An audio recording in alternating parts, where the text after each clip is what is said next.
বসো। आनंद लीलामय विग्रहाय जय निताय हे मां दिव्यच्छवि सुंदराय तस्मै महाप्रेम रस प्रदाय चैतन्य चंद्राय नमो नमस्ते। चैतन्य चंद्राय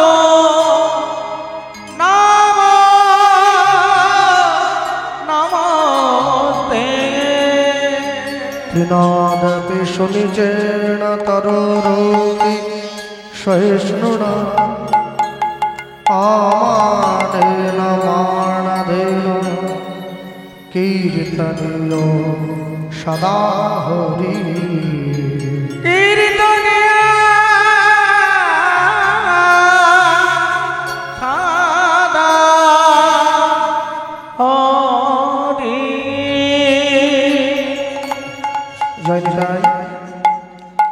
उपस्थित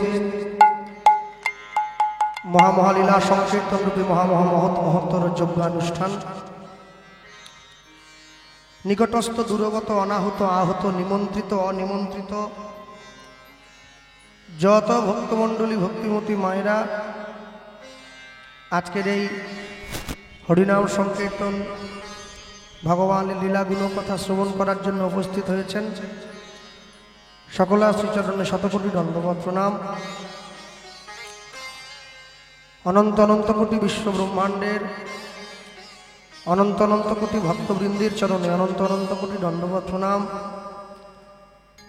সারা বিশ্বের যত মহামানব যারা সাকারে নিরাকারে আমাদের মাঝে ইতিউতি অবস্থান করছেন, সকল মহামানববর্গের শ্রীচরণে শতকোটি দণ্ডবত প্রণাম।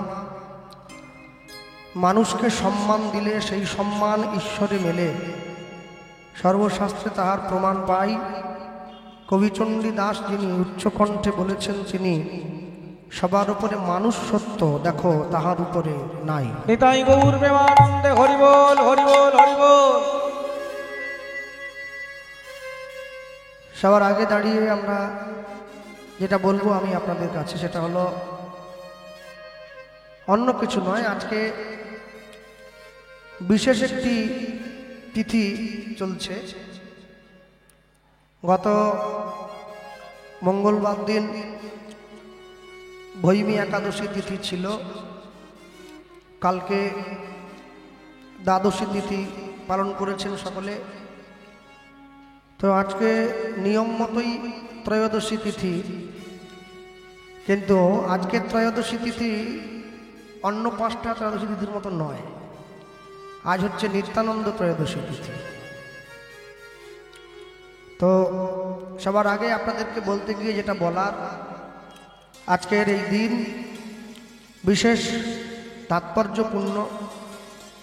এই দিনে বসে আপনারা ভগবানের গুণকথা শ্রবণ করছেন, সকলে এক আসনে বসে। মনে রাখবেন, আজ থেকে 538 বৎসর পূর্বে কলিকালের মাটিতে শ্রীকৃষ্ণ চৈতন্য মহাপ্রভুর শুভ আবির্ভাব হয়েছে।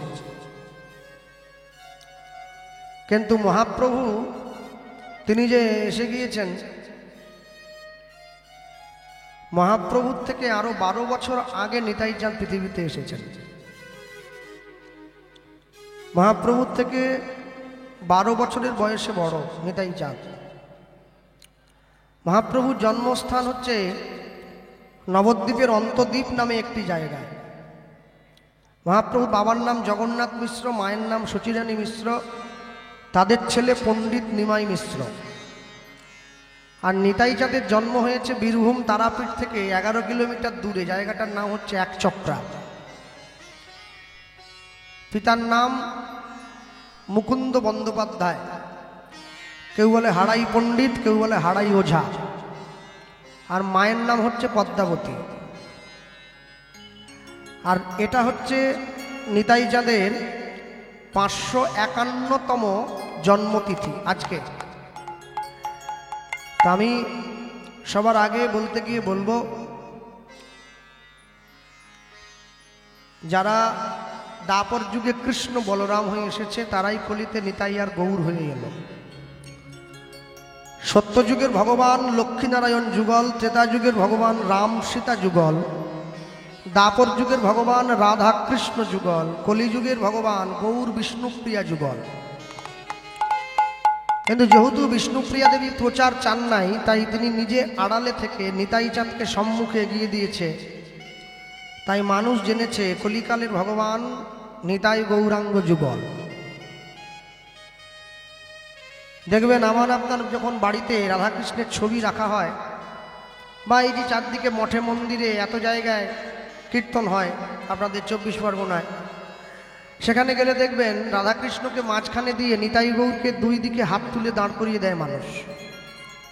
রাধাকৃষ্ণের মাটি দিয়ে একটা মূর্তি তৈরি হয়েছে বা বিগ্রহ তৈরি হলো, তার দুই দিকে নিতাই গৌর দাঁড়িয়ে আছে। আর দেখে মনে হচ্ছে যে মাঝখানে একটা মহারাজ আর দুই দিকে দুটো সিকিউরিটি গার্ড, নিতাই গৌর। হ্যাঁ, কারণ যে কোনো মুহূর্তে যদি রাজার উপরে অ্যাটাক হয়ে যায়, সিকিউরিটি গার্ড ছুটে গিয়ে বুকটা পেটে দেবে যে আগে আমাদেরকে মারো, তারপর রাজামশাইকে মারবে। নিতাই গৌর সিকিউরিটি গার্ড নয়। রাধাকৃষ্ণকে যদি একটা আসনে বসাতে হয়, তাহলে নিতাই গৌরকে পাশে আরেকটা আসন পেতে আরেকটা আসনে নিতাই গৌরকে বসাতে হবে, তবে যোগ্য সম্মান দেওয়া হবে, না হলে হবে না। আপনি ভগবানকে কি দিয়ে সেবা দিচ্ছেন সেটা বড় জিনিস নয়, সবার আগে ভগবানকে সম্মান দিতে হবে, সেটা বড় জিনিস। কেন? যারা আজকে নেপালগঞ্জ বাজারে বসে কীর্তন শুনছেন, যারা ভগবানের নাম শুনছেন, হ্যাঁ, সব থেকে বড় জিনিস সবার আগে মনে রাখবেন, ভগবানের নাম যেদিনকে শুনবেন, যখন শোনার জন্য গিয়ে বসবেন, সবার আগে মনের মধ্যে সিদ্ধান্ত স্থির করে নেবেন যে আমার অন্তর যেন পরিশুদ্ধ থাকে। আমি যতটুকু সময় শুনবো, সেটা 1 ঘন্টা হোক, 2 ঘন্টা হোক, 3 ঘন্টা হোক, 4 ঘন্টা হোক, যতটুকু সময় আমি শুনবো, আমি সেই সময় কোনো আন কথা চিন্তা করব না। আমি শুধুমাত্র তার কথাই শুনবো, তার কথাই ভাববো, তার কথা চিন্তা করে তাকে স্মরণে রেখে আমি তার নাম শুনব। কেন? দেখবেন যারা পড়াশুনো করে তারা যদি অন্যমনস্ক হয়, অমনোযোগী হয়, তাহলে পড়াশুনোয় ভালো ফল পাওয়া যায় না। পড়াশুনো করতে গেলে যেমন মন দিয়ে পড়াশুনো করতে হয়, ভগবানের নাম একইভাবে মনোযোগের সঙ্গে একই রকমভাবে শ্রবণ করতে হয়। গৌরাঙ্গ বলিতে হবে পুলক শরীর। গৌরচন্দ্রিকা শুরুতে দাঁড়িয়ে যে ছোট্ট পদাবলীর লাইনটি আমরা শুনলাম, মনে রাখবেন পৃথিবীতে সবাই ভালো থাকার জন্য ছুটে বেড়ায়, কিন্তু ভালো থাকতে পারবে না সবাই। কেন?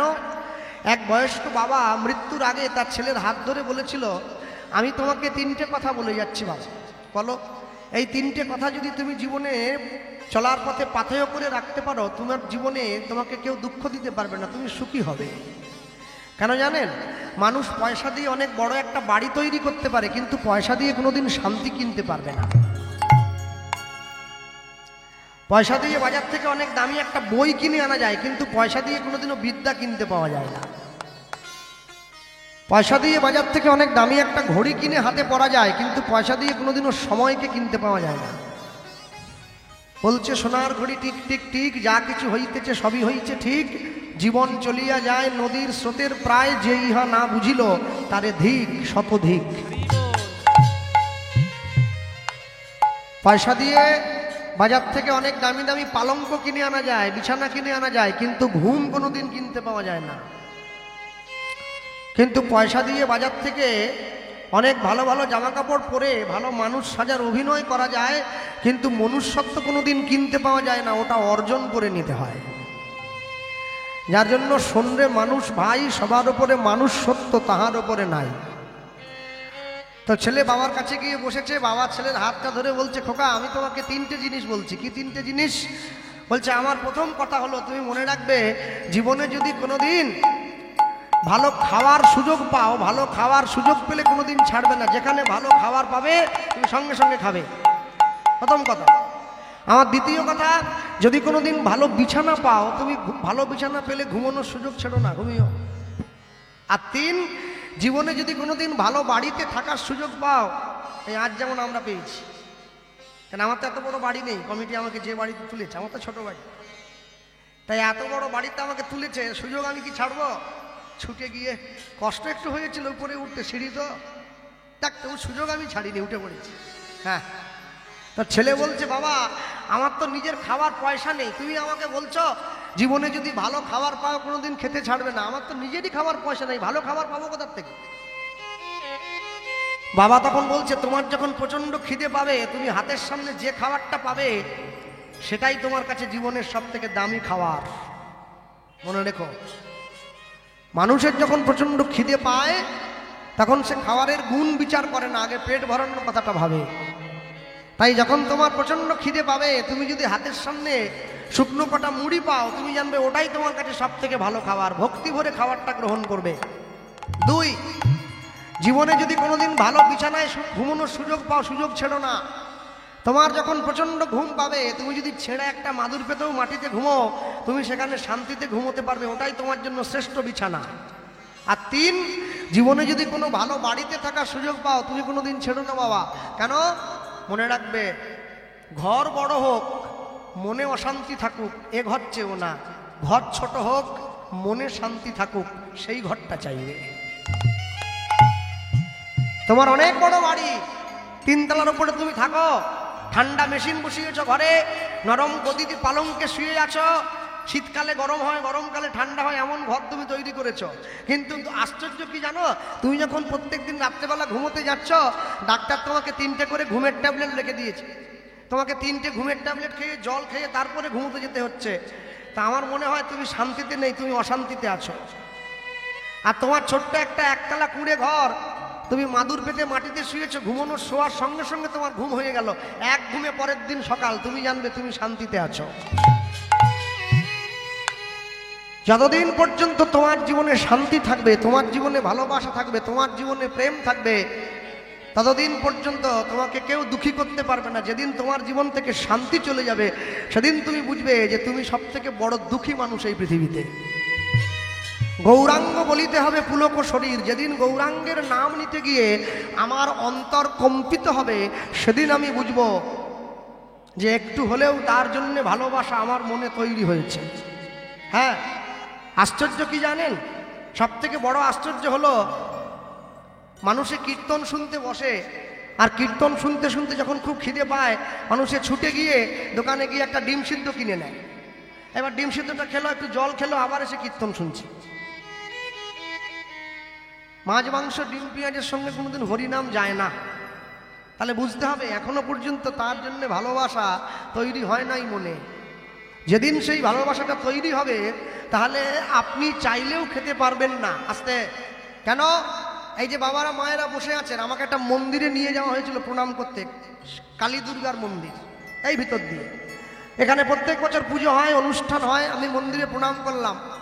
আচ্ছা বলুন, যে মন্দিরটা, এই যে মন্দিরটা যেখানে প্রণাম করলাম, যেখানে কীর্তন হচ্ছে, নাম কীর্তনের দল, ওই মন্দিরটা কারা বানিয়েছে? ওটা আপনারাই তো বানিয়েছেন, পয়সা দিয়ে, একটু একটু করে ভিক্ষা দিয়ে, 10 টাকা, 5 টাকা, 20 টাকা, 50 টাকা করে। আচ্ছা বলুন, যে মন্দিরটা আপনারা বানিয়েছেন পয়সা খরচ করে, সেই মন্দিরটার দাম বেশি দেবেন, না যে মন্দিরটা ভগবান ওপর থেকে দিয়ে পাঠিয়েছে সেই মন্দিরটার দাম বেশি দেবেন? কোনটা? যে মন্দিরটা পয়সা দিয়ে বানিয়েছেন, ইট চুন সুরকি দিয়ে সিমেন্ট দিয়ে রং করে, সেই মন্দিরের দাম বেশি, না যে মন্দির ভগবান দিয়ে পাঠিয়েছে সেই মন্দিরের দাম বেশি? এক বাক্যে উত্তর আসে, যে মন্দিরটা ভগবান দিয়ে পাঠিয়েছে সেই মন্দিরের দাম সবসময় বেশি হবে। কেন? এই মন্দিরটা ছিল বলে ওই মন্দির তৈরি হয়েছে, না হলে হতো না। তাহলে যে মন্দির আপনারা তৈরি করলেন পয়সা খরচ করে, ইট কাঠ চুন সুরকি দিয়ে রং করে মাকে বসিয়েছেন, দুর্গা পুজো হয়, কালী পুজো হয়, সেই মন্দিরে প্রত্যেক দিন কি জ্বালান আপনারা? সেই মন্দিরে প্রত্যেক দিন সন্ধ্যেবেলা করে ধূপ জ্বালান, প্রদীপ জ্বালান, ধুনো পোড়ানো হয়, কর্পূর কি হয় না, আরতি হয়। তাহলে যে মন্দির আপনারা বানালেন সেই মন্দিরে ধূপ জ্বালালেন, আর যে মন্দির ভগবান দিয়ে পাঠালো সেই মন্দিরে সকাল বিকেল করে 1 বান্ডিল করে বিড়ি জ্বালাচ্ছেন। এর জন্য কোনো বই পড়তে হবে না, এর জন্য নিজের বিবেককে জাগ্রত করতে হবে। যে মন্দিরটা আমি বানালাম সেখানে ধূপ জ্বালালাম, আর যে মন্দির ওপরওয়ালা আমাকে দিয়ে পাঠিয়েছে সেই মন্দিরে আমি সিগারেট জ্বালিয়ে দিলাম। কেউ মদও জ্বালাচ্ছে। মনে রাখবেন, হৃদয় মন্দির থেকে যদি ঈশ্বরের অস্তিত্ব চলে যায়, তাহলে মন তখন মনে থাকবে না, মানুষ তখন মানসিক আচরণ থেকে অমানসিক আচরণের দিকে প্রবৃত্ত হয়ে যাবে। হরি হরি বলিতে মোর নয়নে ববে নীর। যেদিনকে ভগবানের নাম বলতে গিয়ে, ভগবানের নাম শুনতে গিয়ে আমার নাচতে ইচ্ছে করবে না, আমার কাঁদতে ইচ্ছে করবে, সেদিন জানবো আমার অন্তরে কোথাও না কোথাও তার জন্যে একটু হলেও ভালোবাসা তৈরি হয়েছে, না হলে হয় নাই। সারা জীবন তো কীর্তন শুনতে যান নাচ দেখার জন্যে, মাঝে মাঝে কীর্তন শুনতে যাবেন দুফোঁটা কাঁদার জন্যে, তবে তো বুঝবেন তার জন্য প্রেম একটু হলেও তৈরি হয়েছে, নাহলে তৈরি হবে না। ভগবানের নাম নিয়ে কাঁদতে হয়। সারা জীবন তো সংসারের জন্য কাঁদলেন, ছেলে বলে দাও, মেয়ে বলে দাও, স্ত্রী বলে দাও, সবাই শুধু চায়। কোনোদিন কেউ বলেনি তুমি তো সারা জীবন দিয়েই গেলে, তুমি নিজে একটু কিছু নাও। কোনোদিন কেউ বলবে না। সংসারের নীতিটাই এটা। বৈষ্ণব মহাজন লিখতে গিয়ে লিখছেন, বলো আর কবে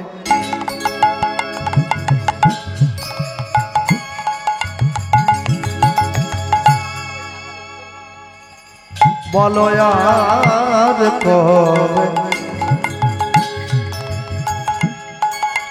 নিতাই চাঁদ।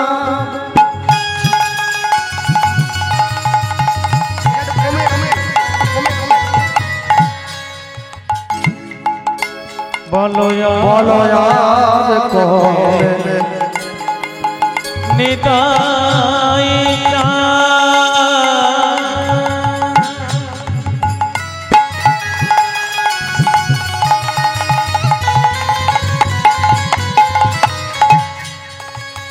আমায় করুণা, আমায় করুণা, করুণা, আমায় করুণা করিবে। লুদ্ধনি হৃদয় গৌর হরি বল। বলো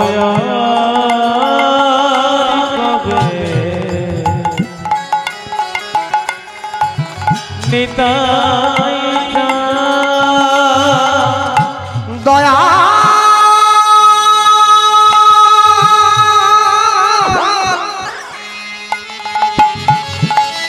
নিতাই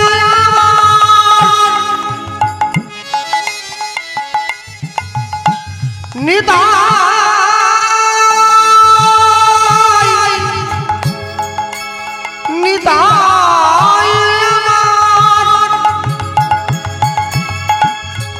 নিতাই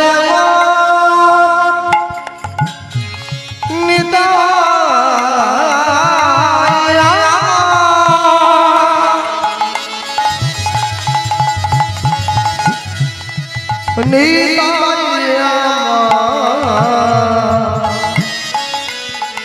নিতাই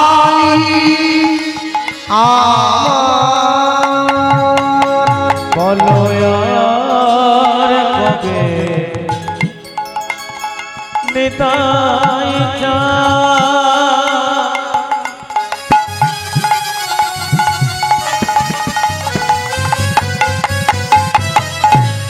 অগণনা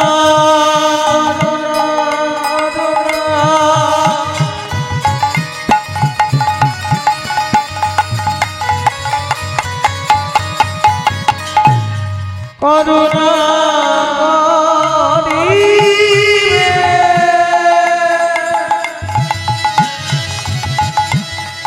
করুণা করিবে। করুণা করিবে। নিতাই যাদের করুণা হলে কি হবে জানো? সংসার বাসনা কবে তুচ্ছ হবে। বলো সংসার বাসনা কবে তুচ্ছ হবে। বলি বিশ্ব ছাড়িয়া তবে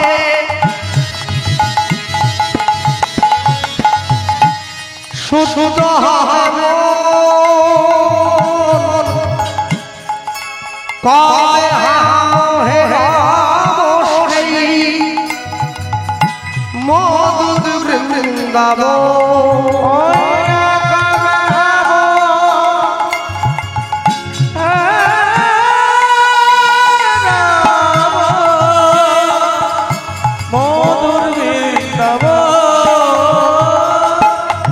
বলি মধুর বৃন্দাবনে আমি কবে মা যাব মধুর বৃন্দাবনে কবে যাব মধুর বৃন্দাবনে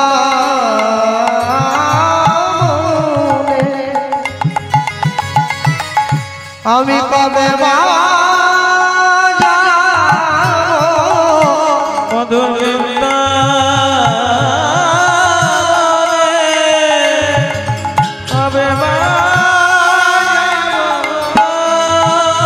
সেটাই রাধা কৃষ্ণ চরণ শিব মধুর বৃন্দাবনে কবে যাব আমার ভববন্ধন মোচন হইলে মধুর বৃন্দাবনে কবে যাব ভবে আসা যাওয়া সফল হবে মধুর বৃন্দাবনে কবে আমার তাপিত পরাণ জুড়াইলে বৃন্দাবনে কবে আমি তোমার চরণ শরণ বৃন্দাবনে কবে আমার তাপিত পরাণ জুড়াইলে বৃন্দাবনে কবে আমার ভববন্ধন মোচন হইলে বৃন্দাবনে কবে আমার তাপিত পরাণ জুড়াইলে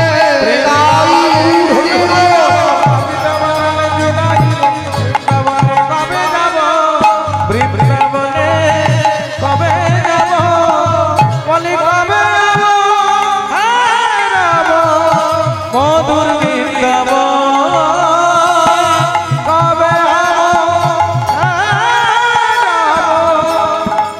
মধুর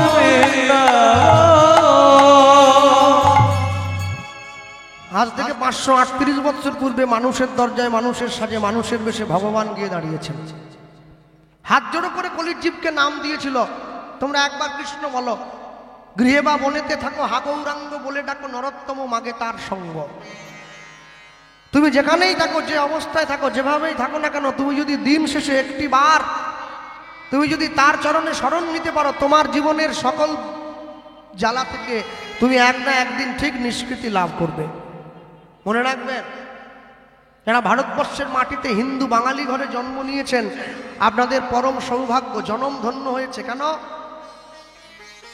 আমাদের জন্য নাম করছে স্বয়ং ভগবান এটা কলিযুগের মানুষের সব থেকে বড় পাওনা সত্যযুগে ত্রেতা যুগে দাপর যুগে সব যুগে ভগবানের দরজায় ভক্ত ছুটে গেছে কলিকালের মাটিতে ভগবান ভক্তের দরজায় ছুটে গেছে হাত জোড়ো করে তুমি একবার কৃষ্ণ বলো তোমার জীবনের আর কোনো কর্মের দরকার নেই তুমি শুধু একটা বারের জন্যে ভগবানের নাম বলো অনেকে আমাকে প্রশ্ন করে আপনি যে বলেন কৃষ্ণ নাম করতে হরিনাম করলে কি হরি আমাদের খেতে দেবে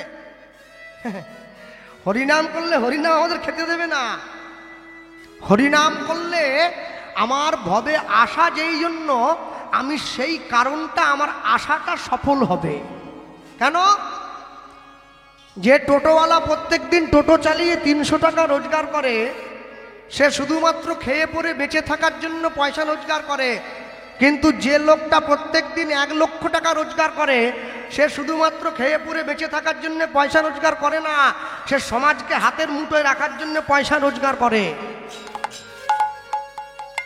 শুধুমাত্র পয়সা খেয়ে পরে বেঁচে থাকার জন্য নয় সমাজকে কুক্ষিগত করে রাখার জন্যও পয়সার দরকার হয় মনে রাখবেন কীর্তন করতে গেলে মানুষ শুধু একযোগে দাঁড়িয়ে বলে দাদা একটু তত্ত্ব কথা বলুন তত্ত্ব কথা আমরা কেউ জানি না আমরা যেগুলো বলি এগুলো তথ্য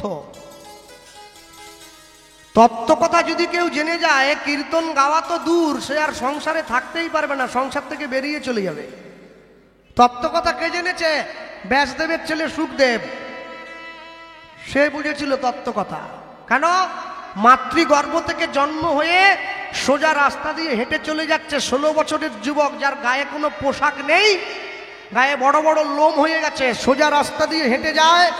পিছনে পিতা ব্যাসদেব চিৎকার করছে, সুখদেব দাঁড়াও, সুখদেব। সোজা সামনে হেঁটে চলে যায়। একটা পুকুরের মধ্যে কয়েকজন মেয়ে স্নান করছিল। সুখদেব সেই পথ দিয়ে চলে গিয়েছে। ব্যাসদেব যখন মেয়েগুলোর কাছে গিয়ে জিজ্ঞাসা করছে, মা আমার ছেলেকে দেখেছো, আমার ছেলেকে এই পথ দিয়ে গেছে?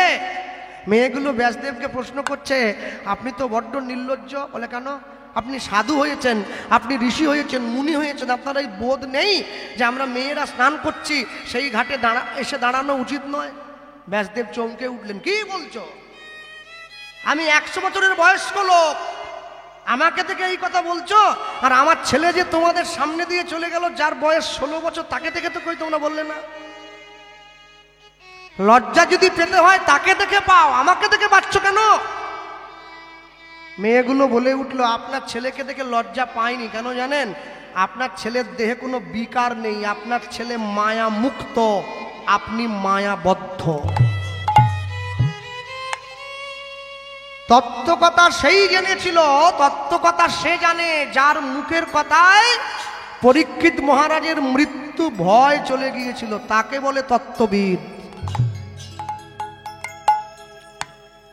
যার মৃত্যু পথযাত্রী মহারাজ পরীক্ষিতের মৃত্যু খণ্ডন হয়ে গেছে যার মুখের বর্ণনা শুনে।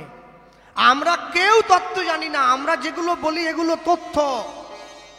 কিছুটা বই পড়া, কিছুটা গুরুদেবের মুখে শোনা, আর যারা গুরুচরণ আশ্রয় করেনি এখান থেকে সেখান থেকে ইউটিউব থেকে টুকে লোকের সামনে এসে মুখস্থ করে বললে বাড়ি চলে গেল।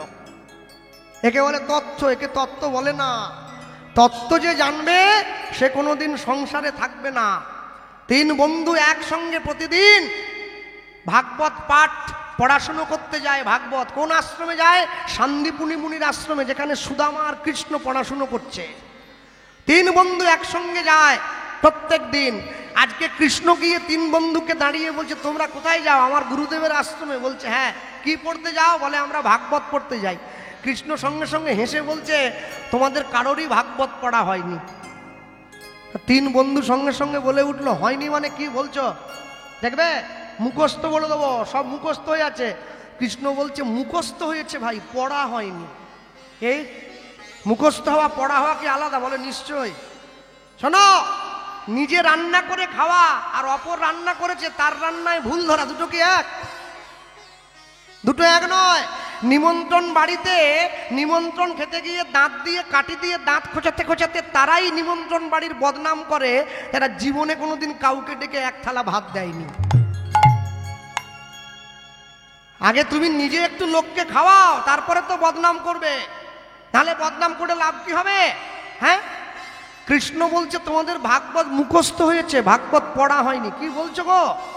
মুখস্থ হয়েছে পড়া হয়নি মানে? বলে, শোনো, তোমাদের 3 বন্ধুর কারো মধ্যে যদি একজনেরও ভাগবত পড়া হয়ে যেত না, তোমরা আরে সংসারে থাকতে না, সংসার থেকে বেরিয়ে চলে যেতে। তোমরা সংসারে ফিরে আসছো মানে বুঝতে হবে তোমাদের পড়া হয় নাই। মনে রাখবেন, আপনারা যে কর্ম করুন না কেন, যেভাবেই কর্ম করুন, যে কাজ করুন, দিনের শেষে একটি বার ঘরের দরজাটা বন্ধ করে দিয়ে শুধুমাত্র তার চরণটা জড়িয়ে ধরবেন যে, প্রভু, আমি সারা জীবন অনেক অন্যায় করেছি, অনেক অপরাধ করেছি, কিন্তু শেষ জীবনে আমাকে তোমার চরণটা ধরতেই হবে। কেন? তুমি যদি ক্ষমা না করো তাহলে আমি ক্ষমা পাবো কি করে? আমি সন্তান হয়ে অন্যায় করতে পারি, কিন্তু তুমি তো পিতা, তোমার কর্তব্য আমার অন্যায়টা ক্ষমা করে দেওয়া। আর যদি তুমি সেই অন্যায় ক্ষমা করে তোমার চরণে আমাকে জায়গা করে দাও, তবেই তো বুঝবো তুমি পিতার মতো কাজ করেছ। রূপ রঘুনাথ পদে হইবে আকুতি, রূপ রঘুনাথ পদে হইবে আকুতি, রূপ রঘুনাথ পদে হইবে আকুতি। উলুধ্বনি হরি হরি বল। হইবে আকুতি, কবে হাম হেরব সেই যুগল প্রীতি, কবে হাম হেরব সেই যুগল প্রীতি।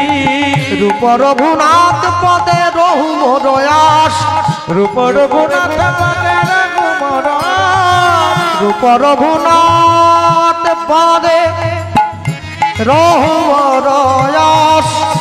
ওই না রূপ রঘুনাথ পদে রঘু মরয়াস। প্রার্থনা করো নরোত্তম দাস। আমার প্রার্থনা করো হে সদা নরোত্তম দাস। ও প্রার্থনা করো এ সদাই নরোত্তম দাস।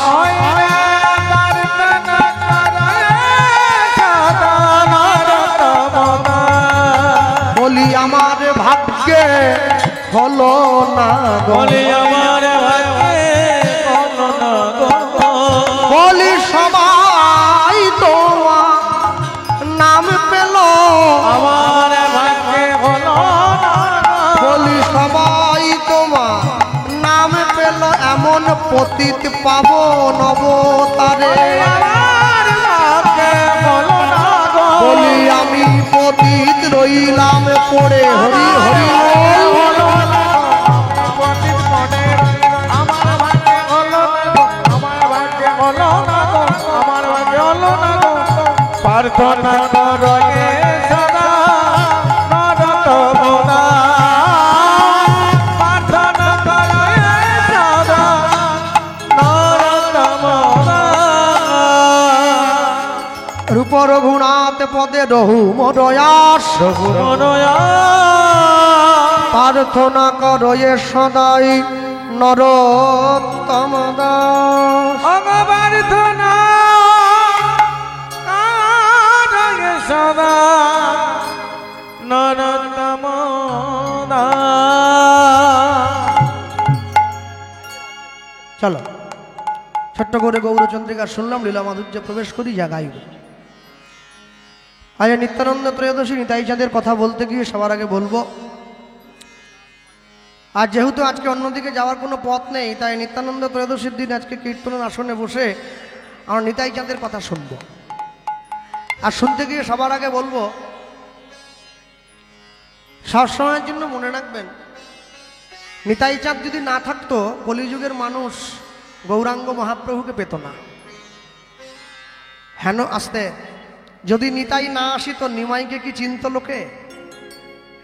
নিতাই চাঁদ এসে নিমাইকে চিনিয়েছে সকলার দরজায়। হ্যাঁ, তো মহাপ্রভু আসতে মহাপ্রভু তিনি তার জীবনে দুবার বিয়ে করেছিলেন, সবাই আপনারা জানেন। প্রথম স্ত্রী লক্ষ্মীপ্রিয়া, পরেরটা বিষ্ণুপ্রিয়া। দ্বিতীয় বিয়ে করে নিমাই যখন গিয়ে মায়ের হাত ধরেছে, আস্তে ছেলে যখন বিয়ে করতে যায় মাকে বলে যায়, কি বলে? মা তুমি আশীর্বাদ করো, তোমার জন্য দাসী আনতে যাচ্ছি। না, আপনাদের নেপালগঞ্জে সব ভালো ছেলে। কোথায়? অলকদা এসছে শুনলাম, ওই যে বসে আছে। ও মেদিনীপুর, বুঝলেন? হ্যাঁ, তা আমাদের মেদিনীপুরে সব বিরাট ডেঞ্জার ছেলে সব। নেপালগঞ্জে ভালো ছেলে সব, আমি বলবো না। তা আপনাদের দিকে ছেলেরা বিয়ে করতে গেলে মায়ের পায়ে হাত দিয়ে বলে, মা তুমি আশীর্বাদ করো, তোমার জন্য দাসী আনতে যাচ্ছি। আর আমাদের দিকে ছেলেগুলো আবার উল্টো, ওরা মায়ের পায়ে হাত দিয়ে বলে, মা তুমি আশীর্বাদ করো, তোমাকে দাসী বানাবো, আমি সেই ব্যবস্থা করতে যাচ্ছি। মা তো বোঝে না। হ্যাঁ, মা কম পড়াশুনো করেছে, বুঝবে কি করে? কেন? মূর্খের তো কথায় কথায় দ্বন্দ্ব, পণ্ডিতের কথায় কথায় ছন্দ, সুন্দরী মেয়েদের কথায় কথায় হাসি, আর বৃদ্ধ বাবাদের কথায় কথায় কাশি। তা নিমাই তো পণ্ডিত, সচি মায়ের পায়ে হাত দিয়ে বলছে, মা তুমি আশীর্বাদ করো, তোমার জন্য দাসী আনতে যাচ্ছি। ছেলে যখন মায়ের পায়ে হাত দেয়, মায়ের কর্তব্য কি? ছেলের মাথায় হাত দেওয়া। যেই মাথায় হাত দিয়েছে, নিমাই মাকে বলছে, মা এতদিন পর্যন্ত কেঁদেছিলাম নদিয়াবাসীর জন্যে, আজকে বিয়ে করে তোমার দাসী তোমার চরণে দিয়ে আমি কাঁদবো জগৎবাসীর জন্যে। এই এতগুলো যে গড়গড় গড়গড় গড়গড় করে কি বলে গেল, আস্তে কিছু বুঝতে পারছি। সচিমা তখন বিয়ের ঝামেলায় ব্যস্ত। বাবা সুখী হ, সুখী হ পাঠিয়ে দিয়েছে। কি মনে রাখবেন, শীতলতায় শীতলতা, শীতল নিবৃত্ত হতে গেলে শীতলতাকে ধরিয়া শীতলকে কাছে টানিয়া মন শীতল করিতে হয় বলে দিয়ে চুপ করে মাস্টার বসে। ছাত্র বলে, স্যার এতগুলো শীতল তো বুঝতে পারলাম না। আপনি একসঙ্গে এতগুলো বললে আমরা বুঝবো কি করে? এতগুলো সম্ভব না বোঝায়। শীতলতা ধরিয়া শীতলতাকে নিবৃত্ত করিতে গেলে শীতলতা প্রাপ্ত করিবার পর অন্তর শীতল করিতে হয়। সব শীতল, যে শুনছে সে নিজে ঠান্ডা হয়ে গেছে, আর গরম নাই।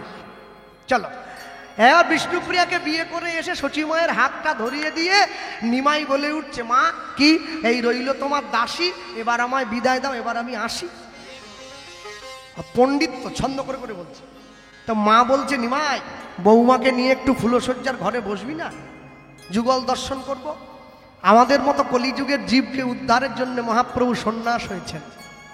24 বছর বয়সে সন্ন্যাস হয়েছেন, কলিযুগের জীবকে হরিনাম দান করলেন। মনে রাখবেন, যখন মহাপ্রভু সন্ন্যাস হয়েছেন তখন তার বয়স 24।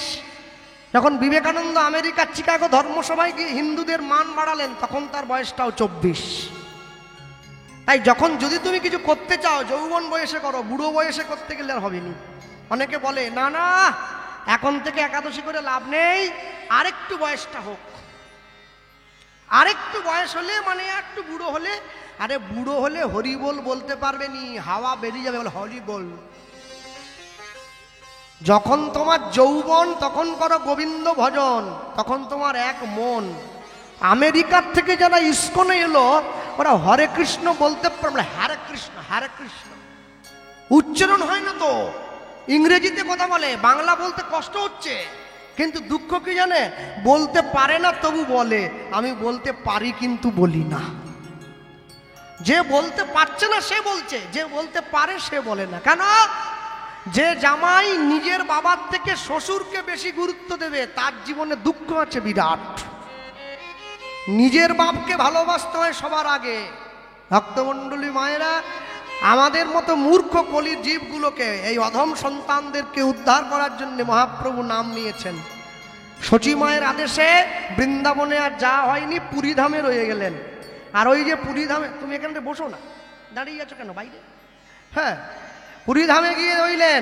আর ওই যে পুরীধামে গিয়ে রইলেন, নিতাই চাঁদের হাত ধরে আদেশ দিয়েছিলেন, দাদা তুমি বাংলায় ফিরে যাও, তুমিও সাধু হলে আমিও সাধু হলাম, দুই ভাই যদি সাধু হয়ে যায় তাহলে বাংলার মানুষকে হরিনাম দেবে কে? মানুষে কি জানবে? হরিনাম গাইতে গেলে নাকি সাধু হতে হয়? না না, তুমিও সাধু আমিও সাধু, হবে না তো। কি করতে বলছিস? তুমি বাংলায় যাও, বিয়ে করো, সংসার করো, সংসারে থেকে বাংলার মানুষকে হরিনাম দান করো, তবে তো বাংলার মানুষ বুঝবে সংসারে থেকেও হরিনাম করা যায়। তার জন্য আমরা হরিনাম পেয়েছি। নিতাই চাঁদ ফিরে এলেন বাংলায় মহাপ্রভুর কথা মতো, এসে মানুষকে হরিনাম দিয়েছিলেন, বিবাহ করেছিলেন। আলোচ্য লীলা মাধুর্য নিতাই চাঁদের জন্মতিথিতে শ্রীপাদ নিত্যানন্দের সংসার। নিতাই গৌর প্রেমানন্দে হরি বল হরি। তাই বলতে গিয়ে সবার আগে বলবো, নিতাই চাঁদের হাতটা মহাপ্রভু ধরে নিয়েছে। কি বলল? ধরে নিয়ে বলছে, তুমি শোনো শোনো শোনো শোনো নিত্যানন্দ অগয় অবধূত না,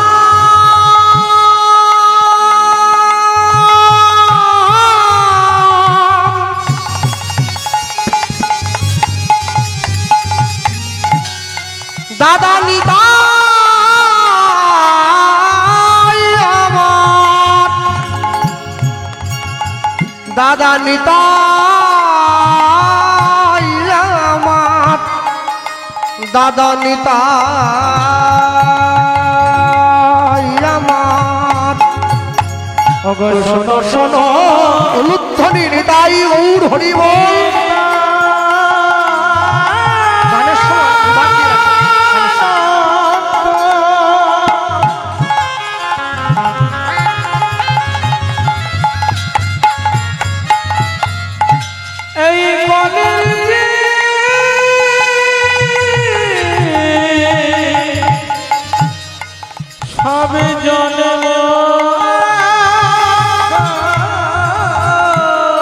দাদা বলিলেও, দাদা বলিলেও কেউ না লয় কৃষ্ণ নাম, দাদা বলিলেও কেউ না লয় কৃষ্ণ নাম, দাদা মধুর কৃষ্ণ নাম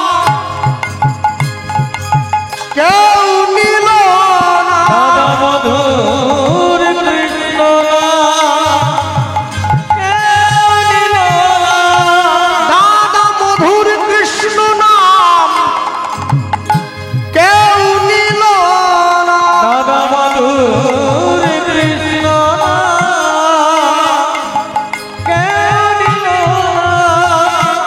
সবাই বিষয় রসে মেতে রইল,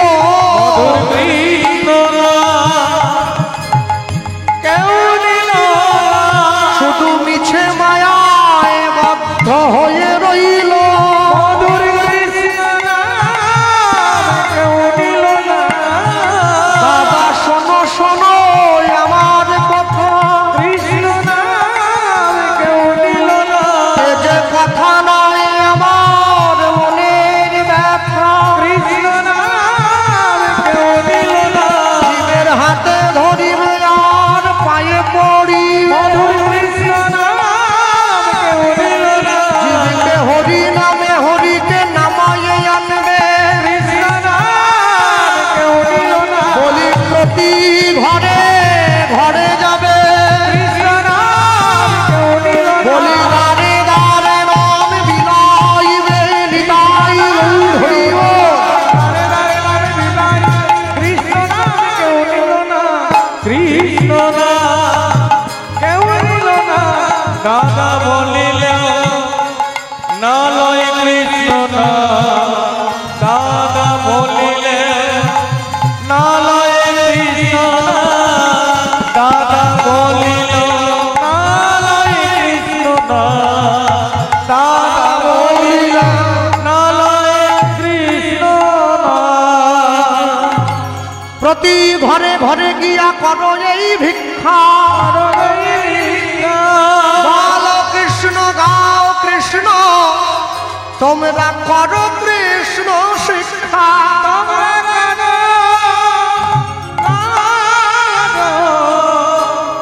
কৃষ্ণ শিক্ষা। এই যে মায়েরা বসে আছেন সবাই, প্রত্যেক দিন সন্ধেবেলা করে বাড়িতে বসে ওই সব্বনেশে ঘর ভাঙা সিরিয়ালগুলো না দেখে 10 মিনিট করে হাতে তালি দিয়ে হরিনাম গাইবেন। 10 5 মিলি নিজ দুয়ারে বসিয়া কীর্তন করিবে সবে হাতে তালি দিয়া। কেন? মনে রাখবেন, কৃষ্ণ নাম কর জীব আর সব মিছে, পলাইবার পথ নাই জম আছে পিছে। ছাড়বে না, কোনো যাওয়ার জায়গা নেই। নিতাই চাঁদ মহাপ্রভুকে বলে উঠছে, ভাই তুই আমাকে হরিনাম দিতে বললি, কলিযুগের জীবকে হরিনাম আমি দেবো, আমার দুঃখ নেই, কিন্তু তুই আমাকে এরপরে কি বলছিস? আমাকে বিয়ে করতে বলছিস? হ্যাঁ,